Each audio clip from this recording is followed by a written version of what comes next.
Wait, can you hear me okay? Is there the volume? Yeah. Good. Yeah. I think everyone's volume We're is all good. mic'd pretty well. Yeah. There we go. Oh, somebody's saying hello, study architecture. Okay. Chris. Someone made you a Right. check, Chris. Somebody did what? We're all mic'd pretty well. Okay. Hey, everyone. Welcome to DJs and Beers, episode number 8. Somebody's saying hello, study architecture. Get their volume on. Someone made volume on. That's me. Okay, that's you. I'm new to this. Oh my God. All right. Again, hello and welcome to episode number 8. It's starting off really well today. With us are the mighty drunkates, dubfires, and radio slaves. Yeah, guys, how is everything? What are we? First of all, what are you drinking there, David? Radioactive Fallout from El Segundo Brewery here close by to me. That's an interesting name. IPA. Yeah, the artwork's actually super cool. Like, it's pretty detailed. It's like Toxic Avenger-ish, huh? Yeah, it's really cool actually. There's a guy. It's funny because like there's a guy just enjoying a beer, watching all the madness. You see. So wait, do you like? Where do you get your beer from? Like, there's a shop. Really interesting beer. There's a shop down the street from me that has. There's literally they call it the Beer Cave. It's like a huge walk-in beer cooler, and there's just shelves of beers, like mostly local stuff. A lot of stuff from out of state too, but it's huge. It's crazy, and they always getting new beers all the time. Did your love of beer stem from that shop being there, or you loved beer? Oh, this was way. This shop just happened to be here when I moved here about 4 years ago. So I kind of I lucked out. It was pretty awesome. That's almost like if a sake shop opened across the street from where I live. It'd be like it's dangerous, man. Dangerous. Well, I'm drinking a simple Negro Modelo. Oh, that's a classic. Left over from my little Taco Tuesday session where I cooked some tacos for the family. Nice. Last week. Did you live stream it? Exciting. Did I what? Did you live stream the taco session? No, I'm still trying to figure out how to inject the food thing into. I did like a little. I cooked something and I put a GoPro on my head, like do the POV kind of view, and then I imported everything into iMovie and I edited it and I watched it back and I realized that it's still really long. Nobody wants to like see me chop. You have to cut everything down. I've discovered a newfound appreciation for like video editing. Yeah, it's a real art form, you know, as we know. It is. Yeah. Anyway, what are you guys drinking, Chris and Radio I'm just Slave? drinking regular Budvar, but it's actually my first drink since Sunday. So I've been juicing and fasting, but yeah, this is my first alcoholic drink since Sunday. So yeah, there you go. Wow. Well, we all feel honored. I'm saving myself for this event. That's so nice of you. Yeah. I've been drinking like half a bottle of wine with my meals a day. I don't know if that's a good thing. I think everyone's been drinking a lot though, right? I think everyone's been boozing and as they've been staying at home, so it's to be expected. But like alcohol sales in general jumped up a lot. What are you drinking, Chris? I'm going local. We have even we here in Germany start to have some really nice craft microbreweries, and this one is from Frankfurt, Braufaktum, and this is a pale ale, which is actually really nice. So go local, support your local dealers. And you also have I remember you mentioning to me, you have a shop that you're a regular at, a beer shop, very close to where you live, right? I'm not that regular, and sadly it's open, but you cannot walk into the into the big refrigerator, because that has this big refrigerator as well. And he carries over. I'm sorry, I just have to sneeze because I literally just had dinner and the rest of my dinner is still here. And I put so much chili on there. My God.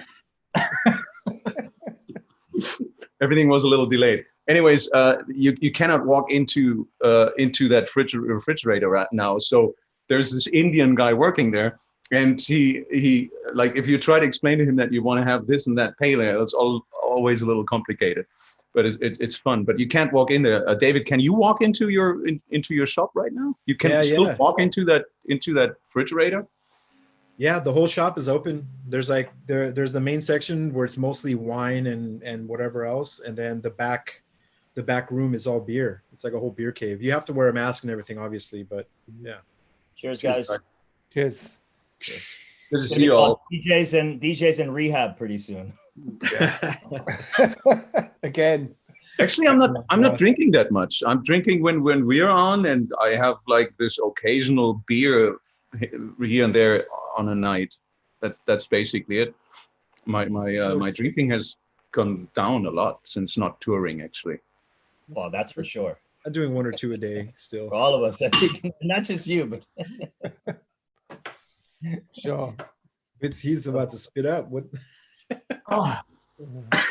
Matt, you I have beer up my nose now. Thank you. You stopped drinking for a while. How long did you stop, and then when did you resume? I stopped drinking in I think it was like July or August 2013. I kept on getting tonsillitis. It was basically the Achilles heel from touring, traveling, DJing, and everything. And I ended up in hospital for like 2 weeks in Berlin. Oh, wow. And I was being checked for everything. I had an abscess in my in German it's Mandel, tonsil, and but he didn't see it to begin with. So I came out of hospital, and then I got sick again, and had to have them out. And I mean, having them out when you're 40 years old is no joke. It's a pretty horrible operation and a long recovery as well. So I had to take off like a month's worth of work. Couldn't do anything. I was like literally eating everything with a spoon, and had to have them out. And I mean, having them out when you're old. That's Chris again, I think. Horrible operation and a long recovery as well. So you, Chris, I had to take off like a month's worth of work. That's definitely not me. You're getting a replay. It's me again. Is that your first beer? I have no idea what I'm doing. I'm so sorry, guys. I'm confused. But anyway, so I stayed sorry, Matt. That's right. I stayed sober until like January 2015. So it was like over a year and a half. And that was completely sober. But I mean, yeah, it was great actually. I mean, it was a reset for me. I had loads of problems going or things happening with the label. So it was kind of like it was maybe the reset that I needed. It's kind of similar to now, I was at home, I couldn't work. And but. And what was your first, what did you drink as the first drink after a year and a half? I was actually at the time I was renting an apartment in the French Alps where my sister lives. Yeah. I decided, I was single at the time and decided to get away, and I was living with a pilot. He's a BA pilot, and so we got this place, really nice, ski out. It was really nice, and because it's only an hour from Geneva, so I mean, you could still do my job. Yeah. And, but yeah, it was a glass of wine with my now wife, who's become my wife. So she broke my. Oh wow! Yes, sobriety. That's an amazing story. Oh my God! Yeah, and that's how we got together. And not only that, he has 2 beautiful kids running around everywhere there. Yeah, so blame her. Wow. So there's a positive story around alcohol, I guess. Well, cheers to that. To some degree. Yeah, cheers. Cheers, guys. So as you guys know, we were supposed to have Kevin on the show today, Kevin Saunderson, who's always been a massive inspiration to me, and I'm sure to all of you guys. But his son Dantes has a studio session that is with some session musicians that's running over. And Kevin, where he's living, he's got a lot of birds that are really, really loud. So I had a conversation with him today, and we decided, because of the amount of background noise that could, be kind of annoying on this chat, we just decided to postpone it to a future date. So Kevin's really sorry, but He's definitely coming back on the show, and we're gonna have a ton of burning questions, I'm sure, to ask him, Yeah. because he's been so yeah. So everyone has to deal with the four of us tonight. Yeah, it's just for us. I mean, we're back to Mo's also missing again, which is news because Mo is missing in action as well. I hope he's going to be back soon. And also our producer, Andy, his girlfriend's birthday today, and they celebrated. So we gave him the night off in a way. And so it's just us, guys. It's just us. But no, it's Justin in the background. Justin's in the background. Justin, Juice Productions. Justin is somewhere in the background here. Yeah. And is he monitoring the chat now, or are we doing this? Are we doing everything at the same time?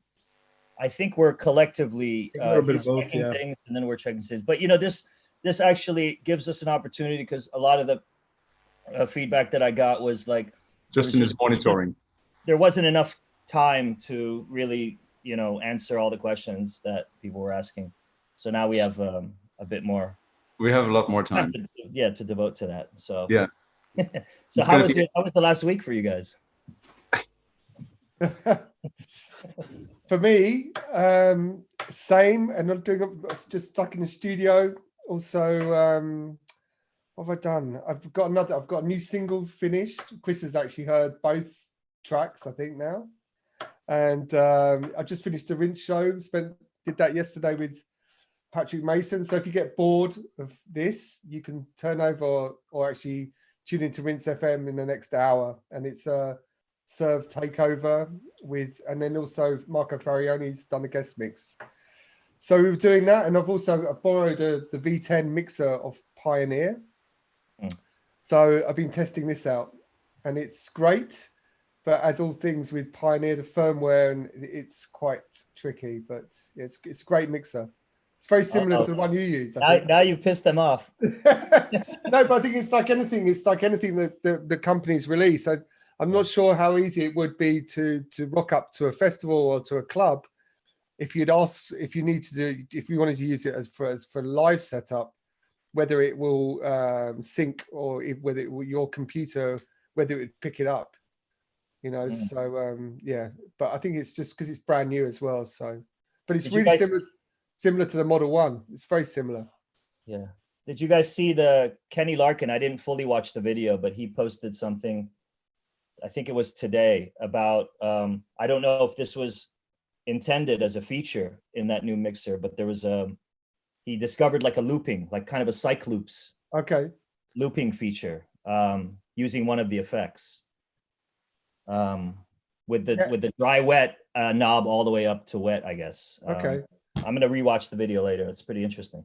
Yeah, no, it's a beast. It's pretty amazing. So it's really is that mixer out yet, or is it all just being tested with DJs? I think it's out. I think you can buy it. Yeah.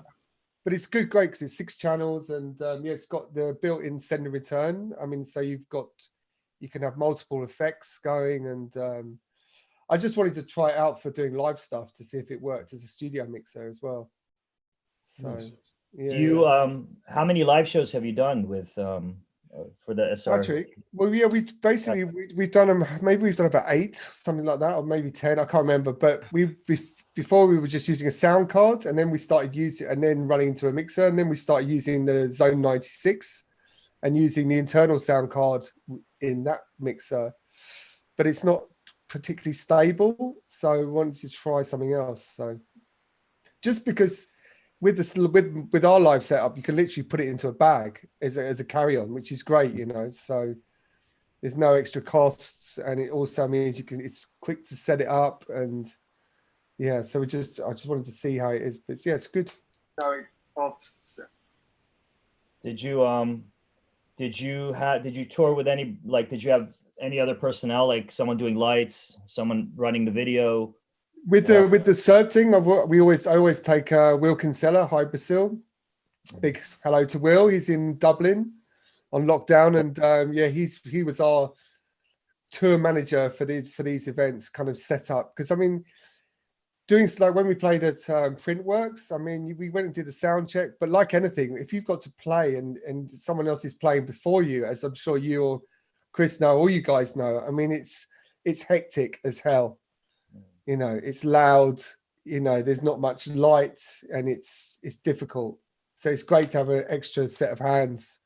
You know, also when you walk off as well, when you're finished as well, to pack it all down and make sure you haven't left some leads lying around, which we've done. Yeah, so I used to, like, I did the odd gig with the USB, and right. I would 99% of the time forget to grab the USB when I finished. I don't know if that's a common problem with DJs who are always playing that way. Like, David, you play with USB, right? Usually. With a USB drive on DJs, Yeah.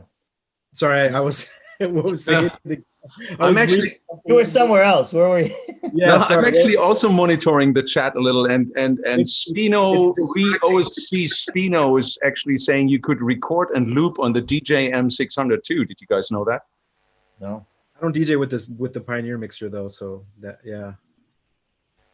I haven't tried that. Danny Howells is watching us. Danny.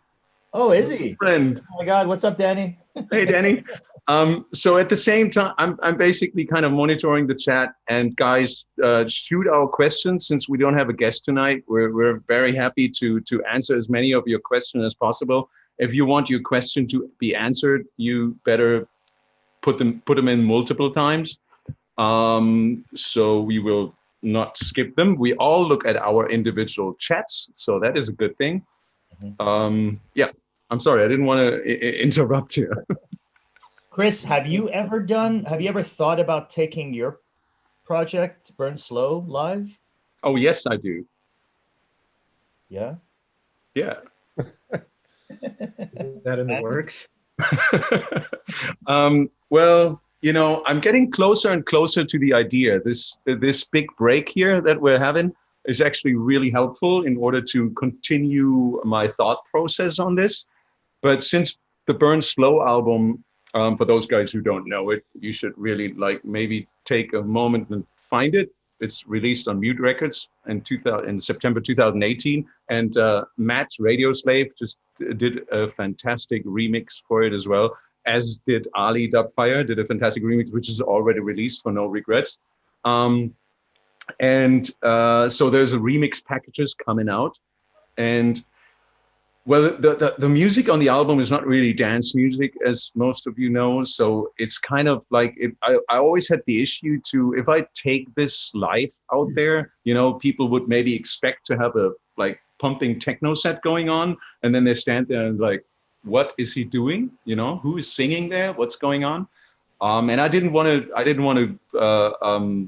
do this in this way. So, I didn't do anything about a live set for the Burn Slow album, but I'm getting pretty much to finishing the second album now, which is also going to come out on Mute.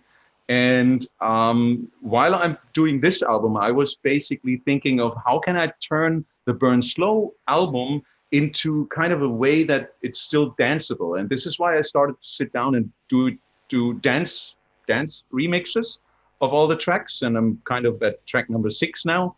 So I can basically play these, and you guys who are watching, you can basically tell me if this is a shitty idea or if this is a good idea, because I'm still working on it. So my idea was, when the new album is out, I can go basically on tour with a new album, playing this live with my partner, Ralf Hildenbeutel, who I do the producing together for this Burn Slow music. And, you know, and my idea was that you basically do the live show at 11 at night, at the beginning of a club night. So just like a concert, like people come in and then you do this night. And then I slowly, once the second album live set is over, which is kind of like a listening thing, more or less, because the second album is actually a little bit more up-tempo and it's kind of danceable, but it's not a 4/4 beat. So it's still different. And then I slowly, after I'd done that bit, I slowly go into the techno versions of the Burn Slow album, and I play that live. And then the whole night just goes into a DJ set while everyone else leaves the stage. And I put half of the equipment aside. I'm going to continue as a DJ set. So this is my idea at the moment. I mean, or you could just play not the type of venues that we would typically do a DJ set in. You could play kind of like performance, like small performance rock venues, and still maintain the original kind of mood and vibe and production, like mellow production quality of the stuff. That's another. Yeah, I still like to probably DJ afterwards, because it makes sense. So so I would be in a normal club, but the first, let's say, 2 hours would be a little different, and then you get into a DJ set. I mean, I'm still in the considering thinking process, but thanks to the time we have now, can you say that actually? Thanks to, I'm really busy doing all these techno mixes. Yeah. I mean, you played one of them in your set that was mind blowing. With the female vocal, spoken vocal, is that the one? Oh, that's the Polly Scattergood remix I did. Yeah. No, that's an original track of Polly Scattergood. She was a vocalist, or is a vocalist, on one of the tracks of my album, and she asked me to remix one of her tracks of the album, and I did that. And if you were still at it, like, how was your week? I actually did another 6-hour live stream this time on Sunday morning for whatever reason, because I felt like I want to be jet lagged again.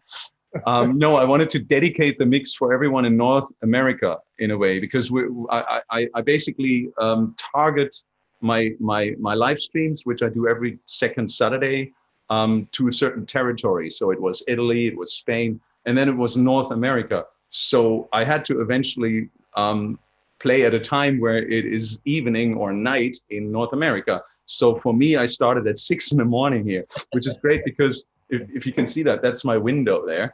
And I have this Rolo up there. Yeah. But it just doesn't go all the way down. It just stops like literally an inch before this is. So when I started at 6, the sun came up, and I immediately had this after hour feeling, when you play in a club and the sun comes through the windows. And I was sitting here, and it was such an interesting experience to do this. You have the smoke machine. Panorama bar vibes. And the smoke machine and everything. And I want to mention one thing too.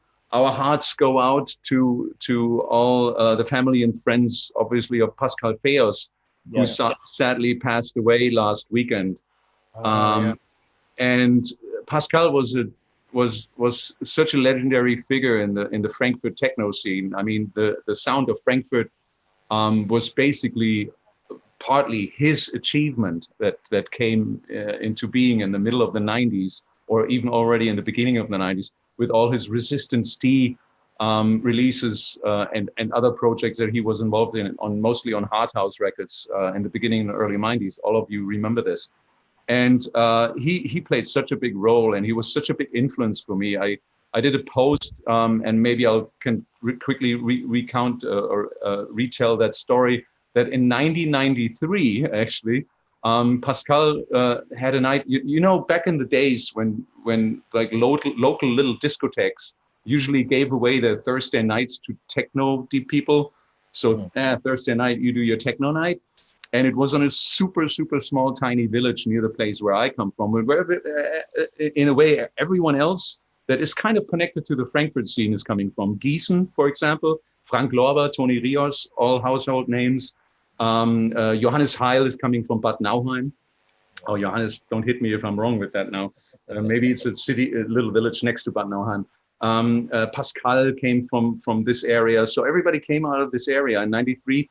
Pascal basically had a Thursday night at this little club called La Boom, which we constantly attended. People came from all over to listen to him.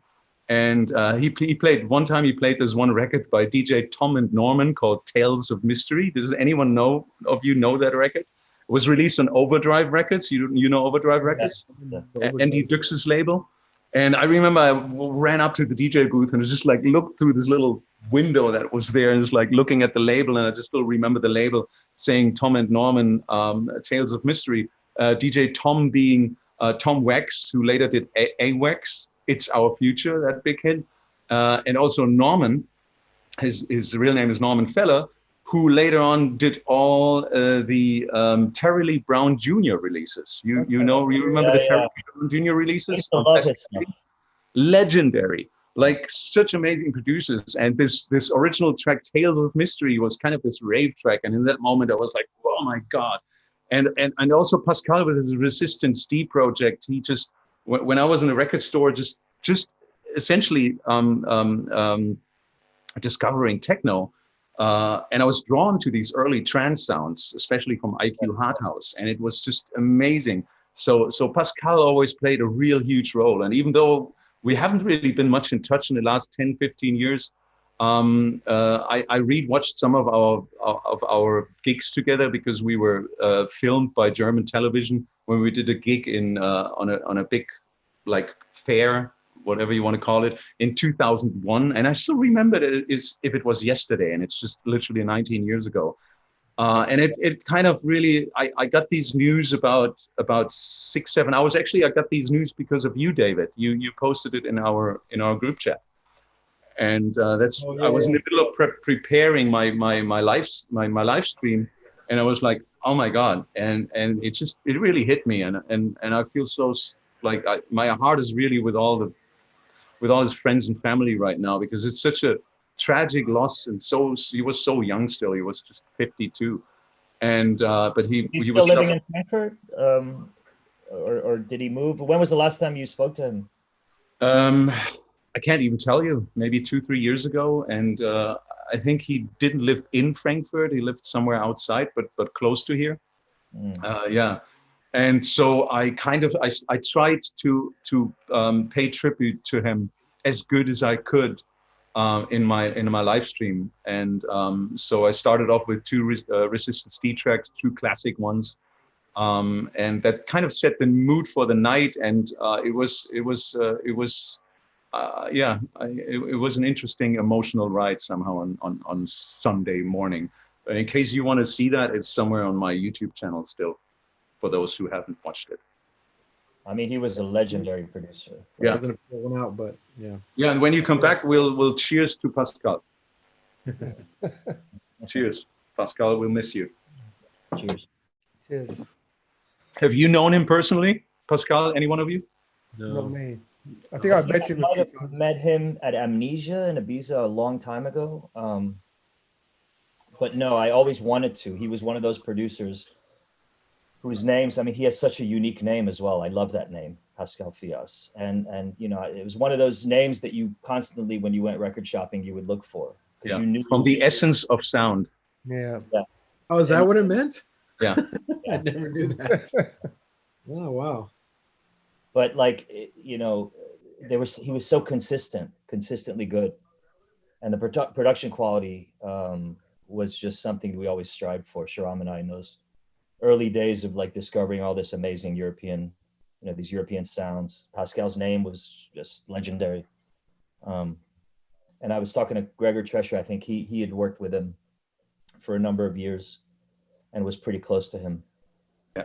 But it's really sad. It seems like, you know, every time we get on this show, we're kind of saluting and tribute to somebody. I think the last 3 shows has been someone's passed away. Yeah, it's I don't know what to think of that, but it's a trip.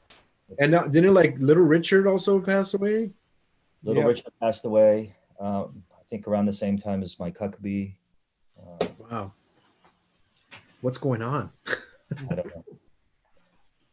I don't know. Put together a nice band up there. Yeah. I went yesterday and got the COVID test, the COVID check. Okay. Just because I was curious, and I think secretly, my family here, they were curious whether I had it or not, you know, because they know how much I travel. And I was away from just after Christmas until literally end of January. And then I went away again and then came back to DC. So I was traveling a lot, and I think it maybe put their mind at ease.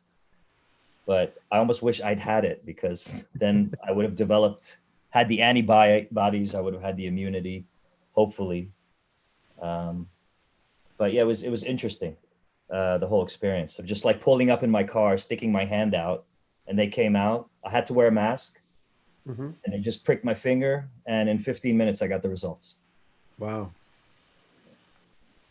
Is that something that do you have to like contact your doctor ahead of time to do that, or are they just testing anybody?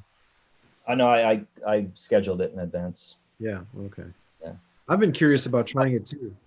About what? Trying it. I've been curious about getting it too. Just I think because anyone can get it now. Yeah. So just out of curiosity, you know. Yeah. What I just got. Two more beers. Do I you have have a fridge down there? I have my kids visiting me, and my kids are bringing me. Oh, nice. No way! Oh my God! Look at this. I'm getting a lot of beers here Oh my right now. God. Yeah. Oh Wait, yeah, I don't need all these beers here. Can you put them in the fridge, please? Thank I know you the so much. beers. Those are really good. To just tell you the truth, my daughter is 14 already, so that's okay. And the other one is 10. And I'm happy that they're visiting me, and I'm happy that they're bringing me beer. What's the drinking age again in Germany for beer, Chris? I guess there is no age. Is she drinking? Huh? Is she drinking beer? Drinking? No, they're not drinking beer. Guys, That's open a beer. Go. But like, Don't raise your kids like me. what's the Did you legal just tell drinking your age? 14-year-old to open a beer? No. Stop it. I don't need all this beer. Stop it. No, there's not really like there's the age to buy beer in Germany is 16 actually. But my daughters are just totally nice people. They're actually when they're in my car and I just drive like 5 miles per hour faster than it's allowed, I instantly get like, Daddy, you're driving too fast. Do they like techno, Chris? No. They don't like.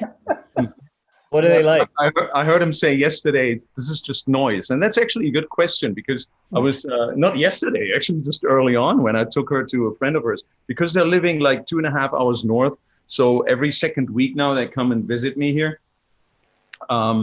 This is why I was still busy doing popcorn just about 2 minutes before we went on our show.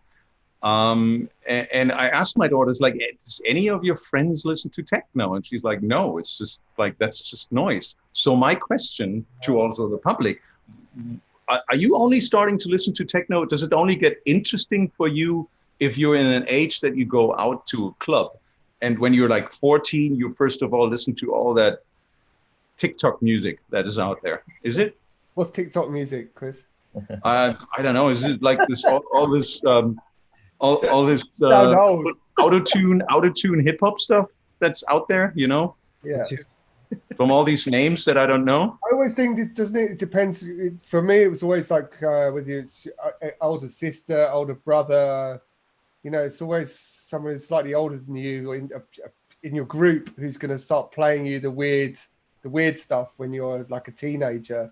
You know, so I think it all depends on who you're around, and I think these days it's completely different. I'm not sure many kids listen to radio as we did when we were maybe younger. So, as you said, maybe it's just TikTok, phone, what they're hearing on their phone, and that's what they get. So, yeah, maybe I think it's harder, isn't it? I mean, from my experience touring in the last 2 years, I mean, you've seen a lot more sort of reggaeton, R&B, especially in Italy, even places, and especially even in Ibiza last year. I think the biggest nights were the reggaeton nights.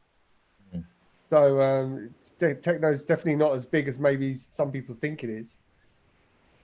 Hey, just quickly, Christian Smith is actually watching. Hey, Christian. What's up, Christian? And Jason Clark from Paxahau in Detroit is watching. Hey, Jason. I'm just like quickly, as I'm monitoring our chat, I'm just stumbling across. Sorry, I didn't want to interrupt you. You know, it's crazy. Christian Smith used to go to university, I think American University here in Washington, D.C. And so he and I met, I think even, this is maybe just before Deep Dish started, or maybe even before. Like, I've known Christian a really long time from D.C. Christian is such a pillar in the techno scene that's unbelievable. Because of Christian, since you're watching now, I'm not saying that because you're watching. I'm saying it because I just saw your name. But I actually thought about him yesterday as if I may talk a little longer, just guys stop me. Say what? So we're going to mute you if otherwise, Chris. Do we have the ability to mute each other or no? Chris only has the ability. Just mute me now. Only Chris does. No, I don't think we can. Can we mute Chris? No, we can't mute. No. Power. What I wanted to say is that Christian started the night, and Christian, correct me if I'm wrong. Maybe you can put this in the chat here. It was in the Sullivan Room in New York, where he in end of the 90s started a Monday night, and it was a Monday night techno, and it was amazing. It was so good. Everyone got there. Everyone played there. He had a regular thing going in New York. Yeah, that was every Monday, and that was the first times I ever got to play in New York. And I just thought about that yesterday. But we can talk about this later. Why I thought about this yesterday. I think his partner was a guy named Victor, if I'm not. Yes, Victor. Right? Yeah. Yes. Hold on, where's my chat? Christian, are you still there? Man, those days in New York, it was incredible. Yeah, yes, he sang yes for 5 years every Monday. 5 years every Monday he had this residency on a Monday night, which is insane. In Washington, D.C., we had an incredible Monday night weekly party called Posers. Well? Yeah, called Posers. I don't know what happened to that dance music or going out culture, but back then the best nights were like Thursdays, Sundays, and Mondays. I don't know. These days, you're hard pressed to find anything at all, really. Yeah. Happening. And how are the guys at Flash? Are you speaking to them, Ali? Yeah, I spoke to Naveed not too long ago. He said they're just, hunkered down like everyone else, waiting for some guidance and some signal on when and how to reopen responsibly. We've all talked about this on the show and privately. It's probably going to just start with small clubs. I mean, can a venue like that, can they serve alcohol outside as well on the front? Like in Berlin, there's like these little, not pop up, it's almost just like a takeaway, so people can walk past and they can grab a bit. I know it's very different in Berlin, but people can walk past and you can grab a beer from like a kiosk, and they're building these kiosks for restaurants. So, but that's got like a downstairs, which is kind of like a normal bar, right? So I guess they could sell. Can you drink booze on the streets in Washington? They have no. I don't think you can have an open bottle or whatever of liquor. Yeah. They have like a little outdoor area where everybody kind of hangs and smokes outside Flash, but I think Vegas and New Orleans are the two places. In Miami too, you can drink outside on the street. Maybe that's pretty lawless, isn't it? There. I mean, well, yeah. No, I mean nowhere. It's pretty standard across the U.S. You can't really like have open. You can't even Vegas. Yeah. Vegas and New Orleans, like that's it. Those are the only two places you can have open containers outside. Oh, in Vegas, I had such amazing nights at Flash. In Washington. It was so good. Ali, I have to say thanks to you again for hosting me there so many times. Even that you weren't hosting, you just came by at the night when I played there, and it was always so much fun. Especially, I remember that time when we went to this concert of Morrissey and Interpol before the show on a Thursday. Yeah. What a day that was. Yeah, Daniel Kessler, the guitarist of Interpol, he's become a really good friend of mine, which is really funny because I really was into the band and I would go see them in concert and stuff. And then, that was when like Carlos Solsling? No, what was his name? Carlos Solslinger? They had a really eccentric bass player. And he became the focus of the band, and everybody was obsessed with the band, partly because of his appeal, and I really liked the band. And then I didn't see the band for a while. Carlos had left the group, and then a mutual friend of Daniel's and I in the gastronomic kind of scene connected us, and we just became fast friends. And next thing I know, we're hanging out and I'm getting, guest listed for Interpol shows, which is just hilarious. And that night the night you were playing Flash, I remember I found out, I was in DC and I found out that they were opening for Morrissey at one of my favorite venues, Merriweather Post. And so I picked you up and we drove to Merriweather Post, had a ton of beer. We got really stoned. And really, it was, really stoned, and I got to experience this amazing open air venue that you have there. One of the most iconic open air venues, probably next to the Hollywood Bowl in the US. Yeah. I mean, I saw everyone there. Depeche Mode, New Order, The Cure. So good. And Ali, were you into like trouble funk and like the go-go scene in DC? Yeah, very much so. Yeah, and they're still going, right? The trouble funk guys are still playing, aren't they? I'm not in the know of what's happening go-go wise. Yeah. You see, it's obviously died down from that era, but like the Junkyard Band were one of my favorite. Favorites, Chuck Brown and the Soul Searchers. Yeah. Because it was such a big thing in the UK, like post. It was literally after like the electro scene, like from about, I think it was about 84. Yeah. Started popping up, and they were huge in the UK. This kind of funk band, this. Yeah. I don't, who was, maybe Chris knows this. Remember the label Rhythm King, which was an offshoot of me? I love that label. And they were starting to license a lot of that old go-go stuff for the UK market. Rhythm King, no. Yeah. You don't know Rhythm King? That's like where, what's his name? A.R. Kane? No, J. Saul Kane and Bizarre Inc. Those things. Of course. Yeah. Renegade Soundwave were the real big ones. Renegade Soundwave, Bizarre Inc. Yes, of course. Yeah. But wasn't that also Italian kind of style, kind of that Italian kind of pop music a little bit? No, that's early? Italian disco. Totally different. Bizarre Inc. was part of this, I think, a little. No. Am I completely off? Oh, wrong. All right, change of subject. I mentioned techno vocals here. Vocals. I'm gonna get a beer. People in the chat were saying, like, some were saying, techno has no vocals, and somebody else was immediately saying, like, wait a minute, Black on Black has vocals. Yeah, and it's a techno track. So I think it's a really quickly answered question by all of us. Does techno have vocals?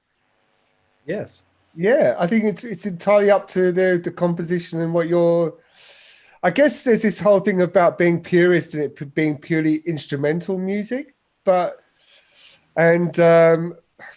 giving, I guess, going back to maybe the 80s and the origins of techno, there were always vocals, and from like Model 500 and all the stuff that Juan Atkins did, Cybertron, all that was vocal led. So. Yeah.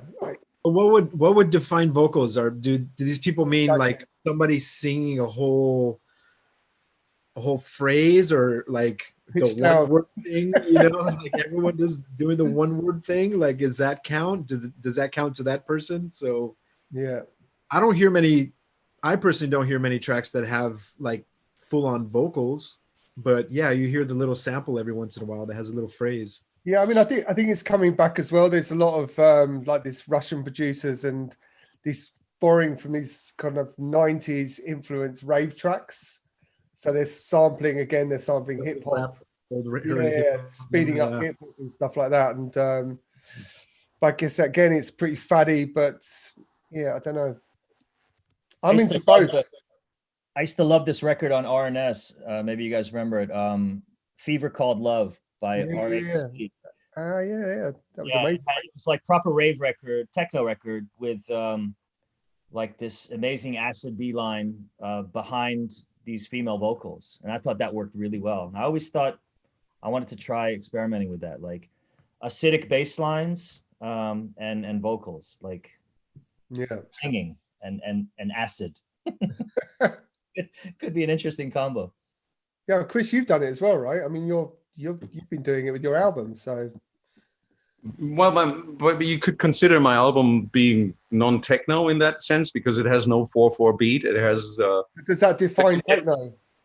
I don't know. I call everything that I do techno. But if you really strictly see it in the sense of like this got to be a 4/4 beat that's being playable in a dark basement with just a stroboscope and a lot of fog, then maybe that doesn't qualify for this. Yeah. Somebody just mentioned Kraftwerk had vocals, so I mean. Hey, Kraftwerk had vocals, and DJ Rush was like, Rush was like the vocal king. But at the same in the same bracket now, here is like there are people asking, how is the remix competition going for Black on Black, Matt? Well, yeah, it's now finished, and we've got over 300, about 310 remixes to go through. So hopefully Patrick and I will be doing that next week. So yeah, it's going to be quite a task. I know because some friends of Patrick's has made some remixes, and I know some people have done them as well. So I think there's going to be, what we need to do is maybe find another person in the room to play the remixes, so neither of us know who's actually made them as well. Yeah, so, something like that. And then David, I think we're going to follow David's. We're going to do like, maybe we'll do a countdown. David, you went through how many remixes? How many did you get in your? I had over 600. Wow! But did you listen to all of them? Yeah, but I didn't listen to them at once. I was waking up every morning, checking my emails, and whatever I got from the day before, I would download that and put it in a folder, and then listen to them, and then sort them out. Wow! That way, I didn't have to deal with listening to them all at once. But I didn't expect to get over 600 remixes. Like, that was insane. But how long was the open for, the remix contest? It was 30 days, a month. Okay, yeah. If we talked about that, yeah. It's too long. Way too long. Yeah. Wow. And the funny thing is, most of the remixes that I ended up choosing were done within the first couple of weeks anyway. Right. So I figured people don't need that long. Like, yeah. I think I think the competition for us was open for 3 weeks. It was supposed to be 2 weeks, and then we extended it for another week. And I mean, we could have kept it going, and but yeah, you just would have been way more and more. Just like, makes the decision super hard, man. Yeah. But you're gonna discover some new talents out there, that's for sure. Yeah, and I think we're gonna do this. We'll follow you in. We'll do like maybe a top 10. Yeah, which will then we'll do as a promo, and then I don't know. We're still working it out. It depends on how much we like. Yeah. Or I don't know, finalizing the top 5 or top 3 down to the number 1. It's hard, but you're making the decision with somebody else, right? Yeah, there'll be.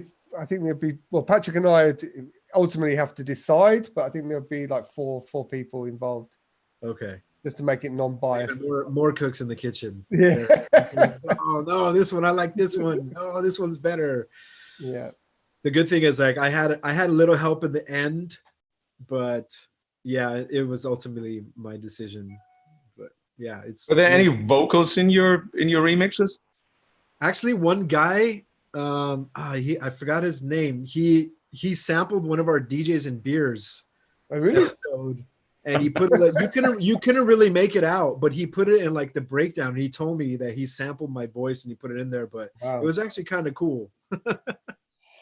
just to finalize that techno and vocal thing, we have to also mention Green Velvet, right? And I think that puts an end to the discussion. Does techno have vocals? Yes, it has. Yes. Yes. Cheers to that. Cheers. Thanks to my kids for bringing me more beer. Get another beer. Do you feel pressure now to drink all the beer that they brought you, or are you gonna, fresher? Self-edit. Fresher? You mean fresh? Fresher? Fresher than what? Pressure to drink all the beer that you have there now. Oh, pressure. Pressure. Oh, I understood. Am I fresher because I'm drinking all the beer now? How are your ears, pressure. Chris? Huh? How are your ears since you stopped playing? What? How are your ears? I've noticed I play on these headphones here.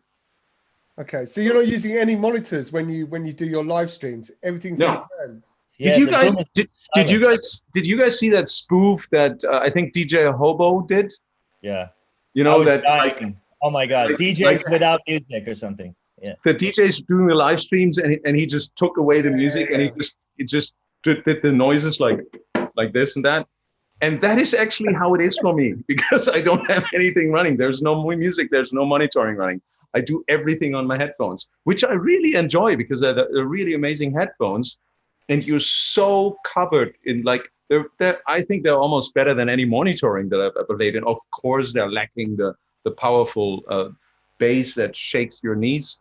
But it's pretty amazing. I mean, that's part of the reason I'm so enjoying playing these long sets, because the audio quality of this is so nicely. But I really have to watch the volume because I really notice it with my ears. Yeah, you have to Are watch you, are them. you? Did you choose to do that because of your neighbors or? Yeah.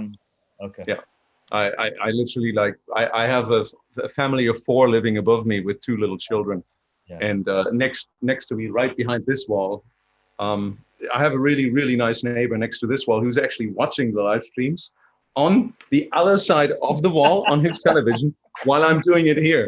So it's almost like if you cut a hole in the wall. So that's fine. But I can't make any noise here. That's impossible. And it looks really funny, I think, from the outside because I have when the window is kind of like tilted, smoke gets out and the lights get out. You know, if I do it at night, obviously I had the blind thing down when I did this last Sunday because it was light outside. Yeah. How often are you guys going out regularly to get sun or I go for walks in my neighborhood go for daily. walks and stuff? Yeah. Did you get to know your neighborhood better since then? I know it pretty well already. Like I've been going for walks for a while, but maybe more often now for sure. But I know the neighborhood pretty well either way. But it's nice. I know David's neighborhood. Yeah. You've been here. Yeah. David took good care of one of my Mustangs for a long time. I've taken the Mustang for cruises down these neighborhoods plenty of days. It's nice, man. Windows down. Too bad. No. Oh, I miss it, dude. I miss it so badly. That was the ultimate cruising car, man. Yeah, it is. Do you guys wear a mask when you're out, like just going for a walk, or? I don't. Not for a walk. No. People do though. I don't know how people can breathe. Like, granted, I'm not doing really heavy exercise, but even after walking for like 45 minutes, I'm a big guy, so I start breathing a bit heavy. And like, how are people outside walking around with a mask on? And there's not a ton of people outside too, so I don't see the really, what is that? Oh, nice. That's pretty cool. By the way, we have Neil as well. Sorry, we have Neil as well monitoring the comments now. I've just got a message, so keep asking your questions. We're gonna get back to them at some point, I guess. Mask? Chris, what's it say on that mask? What mask is that? That's from Lehmann Club. Ah, cool. Okay, nice. One of my favorite clubs in Germany. You've all played there, I guess. Yeah. I gave a track for their compilation that's coming up. They're doing a compilation. I don't know when that's coming out, but yeah, I provided a track for them. Cool. That's a club in Frankfurt? No, it's in Stuttgart. Oh, Stuttgart. What's it called? Lehmann. It's called Lehmann, and I'm sure you played at the same location because it used to be the M1. Yeah, I played the M1. Right. For back in the days, was owned by Booby, right? Yeah. Yeah. Now it's I played Basti. M1 on the first tour of Germany that I was on. It was with I was Deep Dish and Herbert. Oh wow. Herbert. Herbert. Yeah. Long time ago. Thousands of gigs. What else we got? I got something. Jorge is asking Ableton or Logic. I've Ableton. Everyone's Ableton, right? Pretty much. Ableton. I've never used Logic though, but I've always been producing on PC. Matt? Ableton. Yeah, everything on Ableton now. The whole Burn Slow project and all the album material is basically done on Logic because I'm working with Ralph and he works on Logic. And I've used to start with Logic in the early days, but then I switched over to Ableton when it was, I think, still version 1.5. So it's just extremely useful when you get used to it for such a long time. But I've heard now that there's a new Logic version, Logic 10.5, which everyone headaches now because nothing is working anymore. No third-party VSTs and stuff like this. So I'm not sure what Apple is doing there. What? Yeah. Well, they're going to work, but Oh. it's just crashing the system now because Oh, I thought they cut out support for all that. I was like, wow, that's horrible. no. They didn't do that. It's just like they just like upgraded their system somehow, and all the VSTs are not following up. So it crashes the system. Maybe it's on purpose, just somehow. Oh, it's a glitch, and then people are gonna have to start using RTAS plugins or something. But Chris, were you using when you were doing the DJ shows with 2 laptops? Were you doing with one Ableton then as well? Yeah, I had Ableton running on the one laptop because I had various VSTs as effect send and returns running. Wow. That was one thing, and I had the machine running as a VST basically, and I had little like loops going on on different tracks. But I'm not doing that anymore. So now I'm just on one laptop. Okay. And I have machine run as a standalone. I remember giving you a hard time for a while because you still had the 2 laptops. I'm like, why do you need the 2 laptops? You could do both on one computer. Yeah. Would any of you guys ever considering doing like a vinyl set if you were still playing clubs? I do it occasionally. I always take vinyl with me to Panorama Bar, and I think 2 years ago I did for DJ Tennis for Manfredi. I did a vinyl only set at Club Divisionaire. And actually, I mean it's super nice, but problem, like I think most of us, I mean, I'm buying a lot of vinyl, I'm buying a lot of music, but like it just ends up in a pile. I'm not like literally putting it in a bag every weekend and traveling with it. So you have to really dig. Yeah, and I've got like a 70 square meter basement in the bottom of my building that's just full of records, and it's hard, go digging. So what about Ali and Chris? Would you guys consider ever doing a vinyl set or anything like that? I did a couple of years ago in Barcelona. We did a label party, and I played back to back with Mahoney. We did like a vinyl set. It was more that night. It was more pushing like that kind of Romanian sound. So all of us were playing that way. It was quite smooth the whole night, but it was fun. I'm not gonna lie, I miss vinyl. I don't miss carrying it at all, but I do. I have a big stack right here next to me. But I miss the smell. I miss the cover art, or the label art. I really miss. I used to freak people out back in the day. Remember the vinyl that was mastered inside out? Oh yeah. Some of those old Detroit records, like Kevin's record, actually, Funky Mills. Shed still does it. Yeah. I actually miss, like here in Frankfurt, vinyl shopping, because that was always kind of the thing to do on a Thursday. Yeah. Yeah, it was on a Thursday night. You went to Delirium Records or to other Boy Records, all the stores that were there, and you would meet all the DJs there. Like everyone would be there, Sven Pate, everyone, Pascal, and you just meet there on a Thursday, fighting over like some of the limited pieces, trying to get in early, and then you just like discussing the mixes. That was an amazing way to exchange ideas and to talk about music, and I really miss these days. That's a bit missing now. Yeah, would you do a vinyl set in your live stream? Do you have 2 turntables still? I sadly only have 1 turntable here because the other one is in storage, and I've used it in one live stream because I mixed in a vinyl and then I mixed out. It's kind of tricky to do, but I got used to pitching or nudging up and down my tempo of my system, so it works in a way. But I wish I had a second turntable here, basically. And yes, I always said no. I'm forward thinking. This is old, but by now I would say yeah, why not? And I actually agreed to Komosil, who asked me to do a vinyl set, a super hard. Last week, I remember. I mentioned that last time, a Stigmata vinyl set, and yeah, I would be totally up for that. Yeah. Is your vinyl organized? All your old vinyl? Yeah, it's a good thing. The good thing is when I switched to digital early 2000s, it was already 2001 and 2002.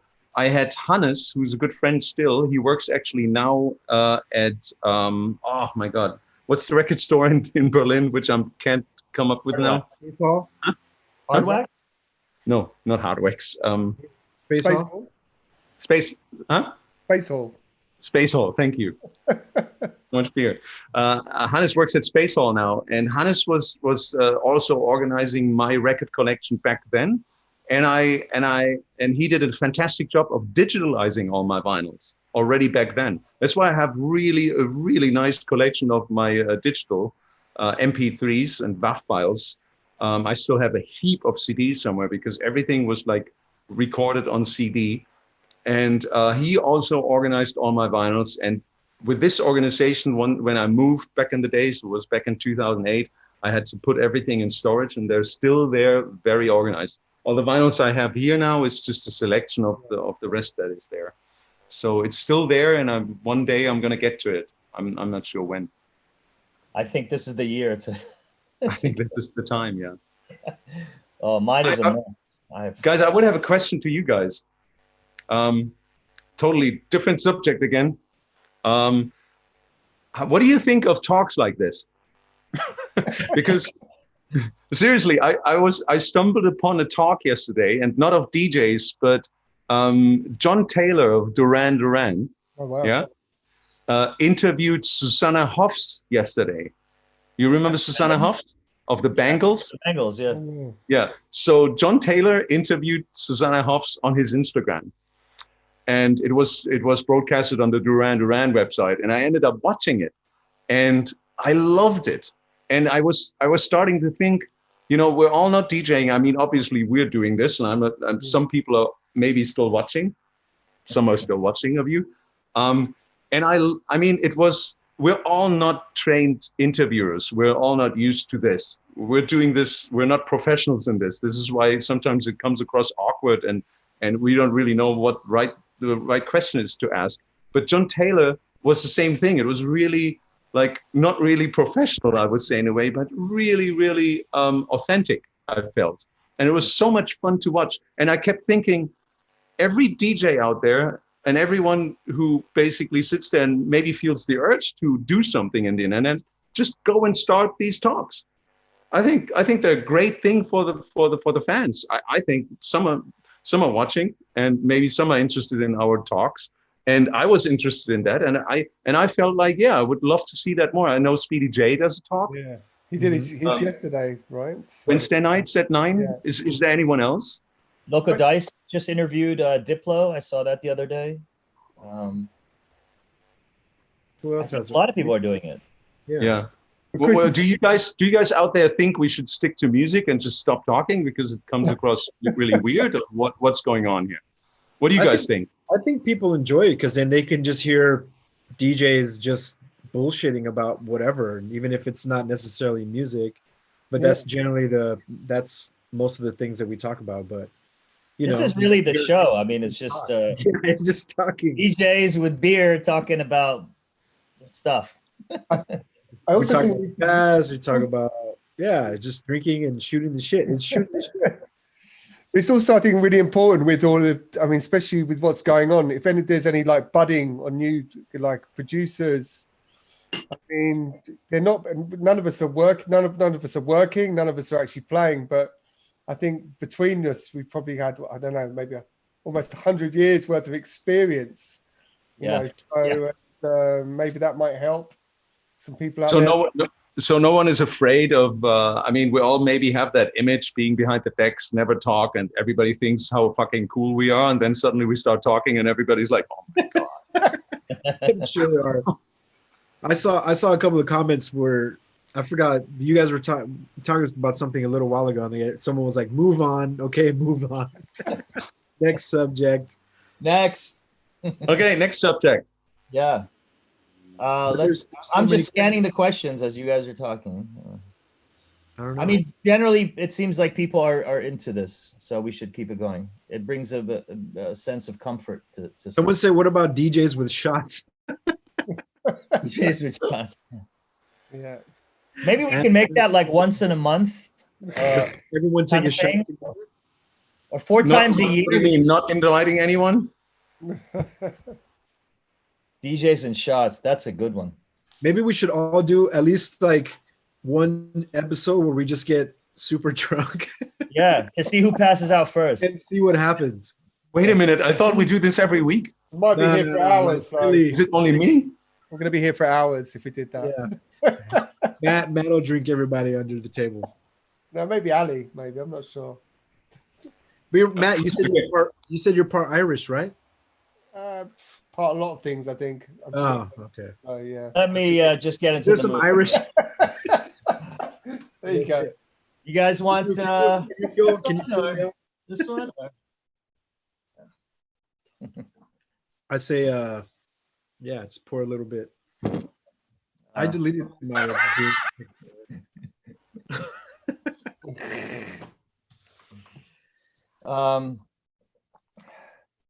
Is there any time Eugene Park is asking? Is there any time you left a gig and why? Left a gig? What What does the that mean? actual the booth? Like Like in the middle of the set, Eugene? We'll wait till he comes back. Yeah, I mean, I got first time I played. One of the first times I played in Australia. Big shout out to Kevin and the Stable Music crew. But I was there for Red Bull Music Academy, and I did a side show at this commercial club in Melbourne, and I think I played like audio mouth to mouth, and it just the promoter basically kicked me off the decks. No. Yeah, and yeah, I don't. Let's refine the question. Yeah, have you ever been asked by the promoter to stop playing? But I'm not sure if maybe I don't think I've ever left a gig like in a huff or something. But I'm sure maybe I don't know. I'm sure some DJs has. I've heard DJs have done that, but yeah, I was actually asked to get off the deck. For playing that track, that was the reason. Yeah. It was like some commercial club. I mean, maybe someone has jumped. Maybe Kevin's watching, but yeah, it was this really commercial. It was like a sideshow because while I was there, it's like a Saturday night club in Melbourne, and they weren't quite ready for that kind of music. So, oh, okay, I got you. Yeah, I actually remixed Mouth to Mouth. We got to get Matthew Deere on the show. Yeah, no, it's an amazing record. I mean, it still sounds great. It's incredible. Yeah. I've left the show once in Italy. That was the only time I left, but that was after the third tear gas attack, and I was still trying to like stand strong. But as the third one happened, I was just like, "Fuck that! I'm leaving now. This is it. This is it for me." And that was like it took 3 tear gas attacks within like half an hour to make me leave. But otherwise, I've never left really. There was a time where we were doing a droid night. It was me, Mo, and Raiz. We were in Italy, and I was doing the closing set, and the club was going off. It was going pretty well, and apparently there was something going on outside at the door that we didn't know anything about. We were just hanging out behind the booth. I was playing, and all of a sudden, I remember that it was weird because as soon as the breakdown dropped and went back into the kick drum, there was a loud pop, bam. And I don't know, I thought maybe it was the speaker or something. And then you see the whole crowd just go, whoosh, just run out of the room. And it turns out somebody shot at the club. Someone pulled out a gun and was shooting at the entrance. And we were kind of standing around we're like, what the hell happened? And that was probably the only time that I think a set was cut short because of something like that. That maybe brings us to the question of Ziggy. Tell us something about your worst experience ever that you had while DJing. Wow. The thing was, Go ahead first. Bad. I mean, no one got hurt, no one got shot. Like it was just some angry person at the door. Apparently, I don't know. There's more to it. Mo actually has a really good story about that night, but he has to be on to tell it. All right. Any one of you guys? Ali, Matt? I mean, it's usually like a eating the wrong thing at dinner. having issues. I think I was in Bangkok and the food is already really spicy there. And I went to dinner at Gagan's restaurant. And I was with actually he's an Indian chef. His restaurant's in Bangkok. I was with some Indian promoter friends who, to them, it was too spicy. Oh, wow. So that's when I started to get worried. I mean, I love spicy food, but my stomach can't really handle it. And then we were stuck in traffic, you know, and running late, and I just needed to go.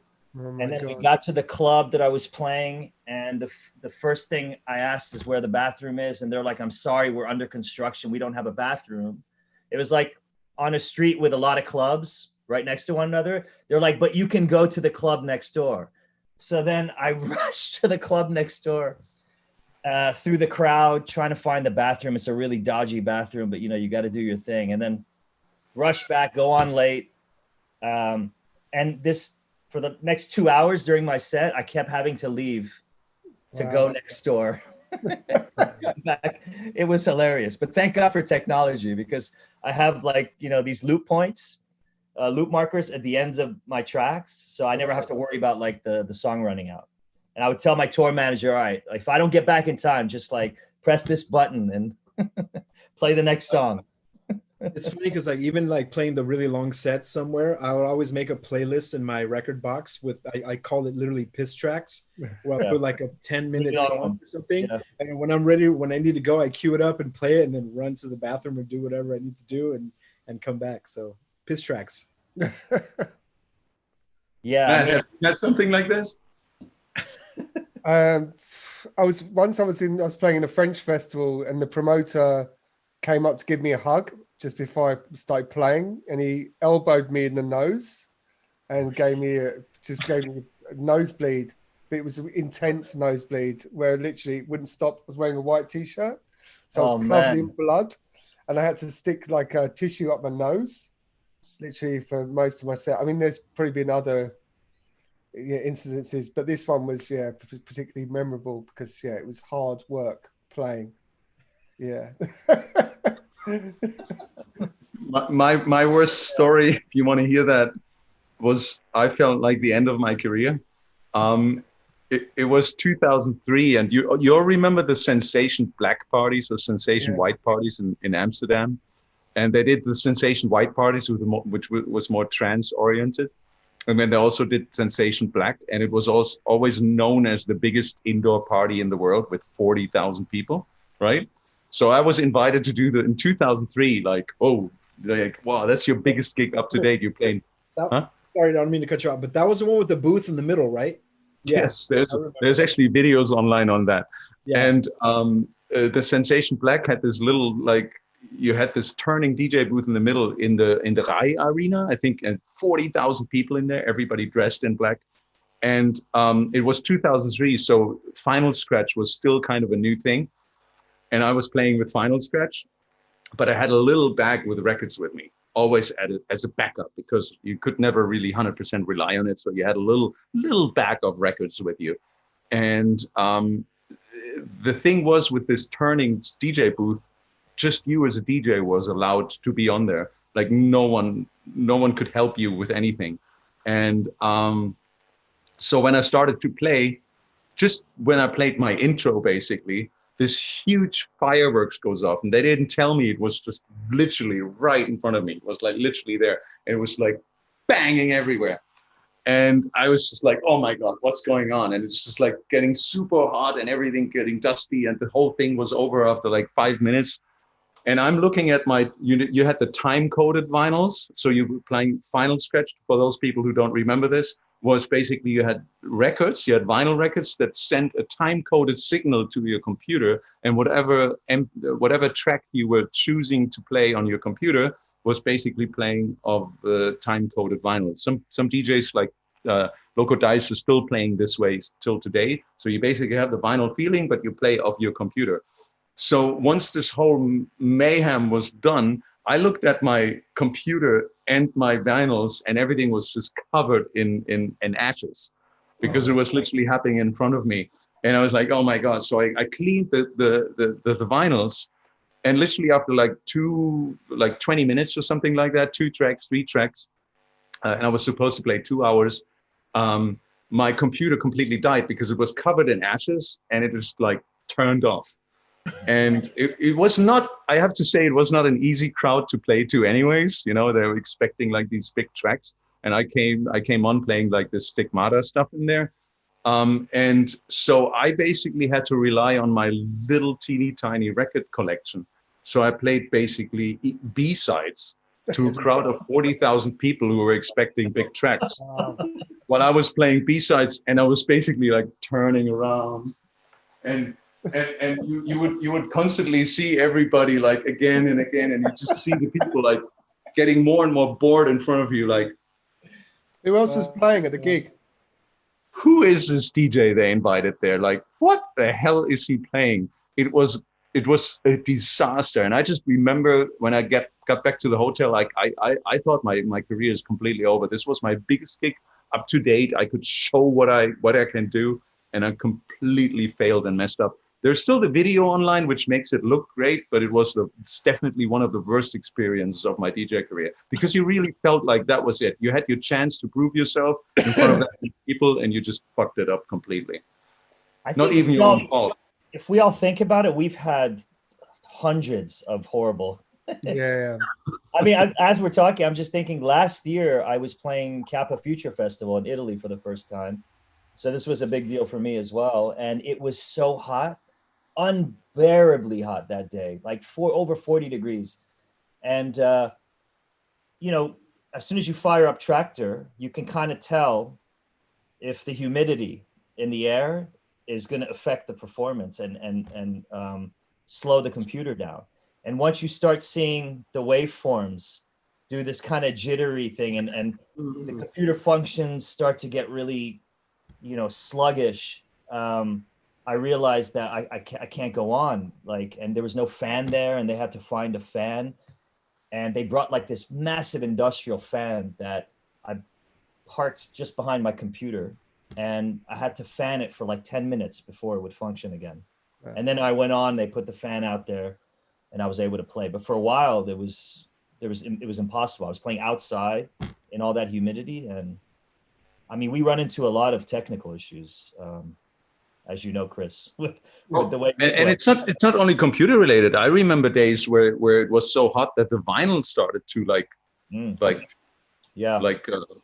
how do you say it, mold somehow, you know, and the needle would drop off, and it was just like, what the hell? So you're not safe by, let's say, you're like, oh, you're computer DJs, you have that problem. CDJs, I think, fail on you, right? Yeah.